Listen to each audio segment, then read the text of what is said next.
And welcome back. The 21st ranked USD women's basketball team faced its biggest test in the Division I era today. They traveled to South Carolina to take on 5th ranked South Carolina, the Gamecocks, and it was a good effort by the Coyotes. This is Kiera Duffy for 3 from the outside. They actually led 5-2. Nice sweater done, PRUE-WHITE. Even had stuff blinking on there. Duffy inside, led the way with 20 points. They're still down only 1 in the first half. But then South Carolina gets it going. Destiny Henderson for 3, and the Gamecocks are up by 6. Monica Arns, tough inside, 3-point play. She had 13 points, but watch this. Play of the day, one of the plays of the year, a full court heave.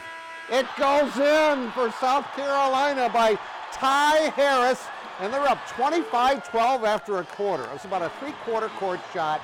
Unbelievable. How do you respond from that? Harris with a drive. It's 36-17 South Carolina.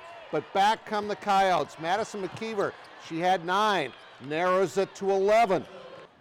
But South Carolina is not ranked in the top 5 for no reason. In fact, they won a national title a couple of years ago. Great spinning move by Zia Cook in the lane. She had 13 points. And then Cook, everybody had sweaters on today. Cook with the steal. She's going to take it coast to coast. 73-60 your final score. South Carolina wins it, but a good effort by South Dakota. Afterwards, Don PRUE-WHITE talked about this game and the really tough preseason schedule they've had. Well, I'm really proud of our young ladies for the way that they competed throughout the course of our first 13 games. I think it was set up to be very, very challenging, and obviously the best challenge for us at the end of that was playing here today.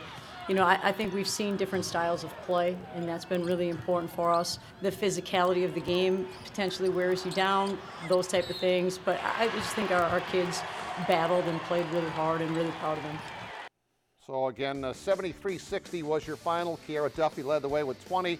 Monica Arns had 13. Chloe Lamb had 13. Coyotes 11-2, take a Christmas break, and they're back at it. Conference schedule right around the corner. As for the men, they are playing in the second half. About 9 minutes to go in Vermillion. They trail 61-53 to the Kangaroos of UMKC. Hagedorn with 14, Kelly with 14.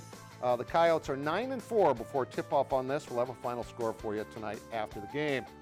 History was made at the Lakota Nation Invitational Championship yesterday in Rapid City. White River's CAELYN VALANDRA PRUE broke the tournament scoring record held by the late Sue-Ann Big Crow.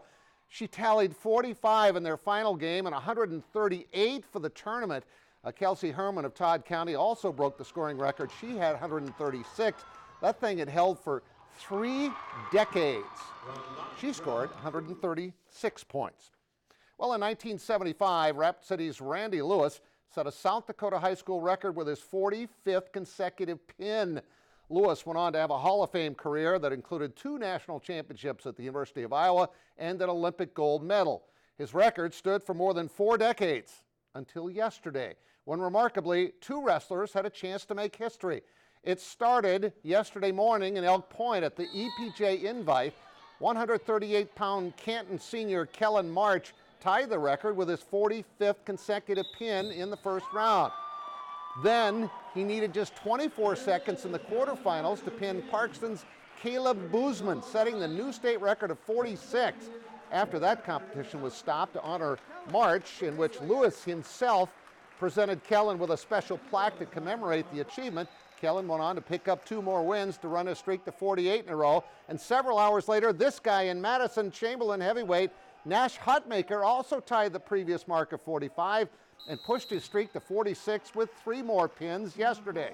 It's certainly going to be a friendly competition for these 2 guys to see who ends up with more and the final record, and an achievement that will last a lifetime for all 3 wrestlers. It's just kind of a big statement, I guess, to some of the wrestlers we have coming out of South Dakota right now. We have a lot of good kids that do a lot of things, and it's just an awesome feeling that we're kind of going to be chasing each other. It's great. It was an amazing feeling. It's a once-in-a-lifetime opportunity, and it's just a great feeling. But have 2 people break it in the same day, that's something special. It was pretty special. It brings back a lot of memories. I went 44 years with the state record, which was formerly national record. Now 2 people broke it in one day, and they're great people and great wrestlers. And It's gets me right here. I can't believe, feels like yesterday that I was running highlights of Randy Lewis in the Olympics. Yikes, it has been a while. This guy has been phenomenal for North Dakota State. We're talking about the quarterback, the freshman Trey Lance. The Bison are now 15-0 after Saturday's thrashing of Montana State. He has been remarkable. He's thrown 28 touchdown passes, run for 13, and has 0 interceptions. And they take that perfect record into the championship game against James Madison. Although they won't be bringing titles to some of their home state teams, plenty of locals had a chance to win national championships on the gridiron yesterday, with Morningside and Mankato playing for all Division II and NEIA football marbles. The Mustangs, looking to repeat as the NEIA champions, went against fellow undefeated Marian in Grambling, Louisiana, and Joe Dolanchek finds Bo Ells for a 25-yard touchdown, 7-0 in favor of the Mustangs. Mustangs will double their lead midway through the second quarter. Dolanchek hooking up with Reed Jurgensmeyer in the back of the end zone. That made it 21-7 at halftime. Third quarter, it's going to be Roosevelt alum Austin Johnson fighting his way into the end zone. The extra point no good. It's 27-14. They go on to win 40-38. They hang on at the end. Meanwhile, Mankato was in McKinney, Texas for the D2 championship against West Florida. The Mavericks tied it up at 14 in the first when former USD Coyote running back Nate Gunn scored his 30th rushing touchdown of the season. He has just been unbelievable for the Mavericks. But West Florida takes control behind their freshman quarterback. Austin Reed had 500 yards and 6 touchdowns through 3 quarters. Mankato would work to get back in it. A block punt, scooped up by Caleb Sleezer, takes it in for the score. That made it close, but your final, 48-40, West Florida beats Mankato.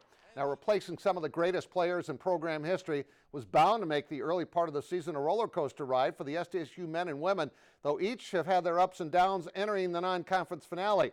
Both have provided Jackrabbit fans with plenty of optimism so they can compete and contend for the Summit League. Now, let's go to some highlights from yesterday. The SDSU men taking on Idaho. And David Wingett is going to take the pass, nail the 3. He was fouled, too. That's a 4-point play. He looks back at the Idaho bench. He scored 15 points. Baylor Shireman is on the run here. He's going to hit Douglas Wilson. The Jacks go up by 6, and they go on to win. 85-57 was your final score, as there's an outside shot as well for 3.